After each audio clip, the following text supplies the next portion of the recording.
A quick update for those of you who are interested, guys, and yes, I have had a haircut.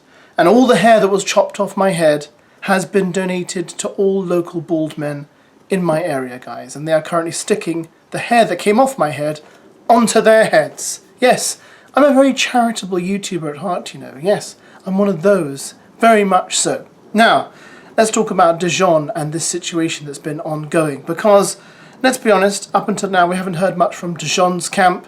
It's all been from NIAH and the book she published. So she put up a video a few hours ago in which she reveals that she has indeed heard from Dejon's solicitor. So now Dejon is threatening action. Now, just hear what she said about the email that was sent to her from Dejon's solicitor. But I woke up to an email from Dejon's solicitor basically trying to scare me and threaten me and tell me that I can't talk about what happened to me for the rest of my life. I can't mention his name or he's going to try and sue me. Yes, indeed. She does say the solicitor emailed her to say she can never mention Dejon again in her life. Which obviously I don't know whether that's exactly how she or he, the solicitor, put it, but that seems highly unlikely and a very stupid thing to write down, because obviously she is going to mention Dejon again, and you can't monitor every single word that comes out of her mouth for the rest of her life.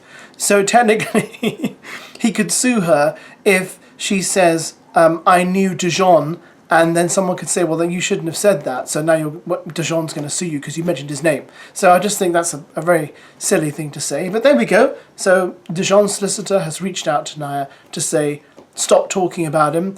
But then, guys, she reveals this, and I thought to myself, why on earth would any competent solicitor put this in the communication? That's the letter I got. In that same letter, this person admit that he was young and made mistakes. Yes, you heard it right. Apparently the solicitor wrote that he was young and made mistakes. Now, if that was my solicitor, I'd be absolutely furious, because by saying that, you are implying some sense of culpability to do with the accusations. So you're saying basically, don't mention Dejon again, or anything to do with your past with Dejon, and at the same time he was young and made mistakes. So what you're actually saying is, everything you've written we can put down to silly, juvenile mistakes. But that is basically saying that he may have done some of them, and admitting some sort of guilt, rather than not putting that sentence in your email and leaving it out, which would have been much wiser. Because with that little chink of light you've put there, we can then press forward and say, oh, so you're admitting that he was young and made mistakes, some of which were very serious. I mean, all of us were young at some point, weren't we? But not all of us made mistakes that perhaps were as serious as some others. You know, I'm sure you have friends who made mistakes, and then other friends who made mistakes that were like, oh, well, that was like really serious, and they had to call the police, and then they got arrested, and blah, blah, blah. That's all different levels of mistakes that we make when we're young. So I think that was a really foolish move by the solicitor. But now we know. He's reached out. He's threatening to sue if she mentions him again. She has taken some action, and this is what she's done. I'm not taking my book away.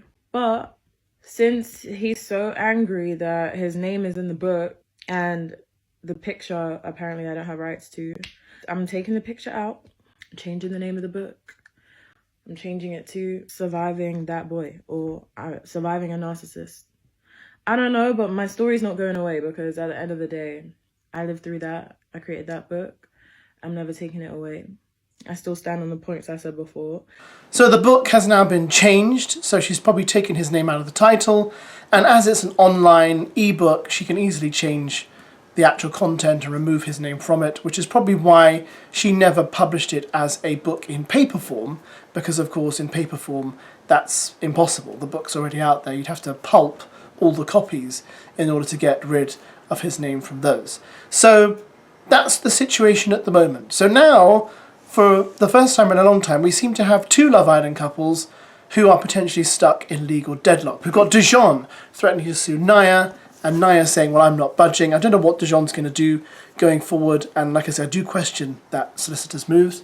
And then, of course, we've got Whitney and Locken, which is progressing as well, with Locken coming out with a statement saying, oh, I never wanted to get this far, and Whitney firing back. And I'm like, guys, You're supposed to do all this between your lawyers. Don't do it on social media, because something could come out that you don't want to come out and could lead to one of you just losing the case. I don't understand what these people are doing. It's like when you get lawyers involved, your best bet is to just stay off social media. Just say, I know those of you following me want to hear about what's going on between me and Whitney. I won't comment on it any further until the legal path has endured its course. And leave it at that.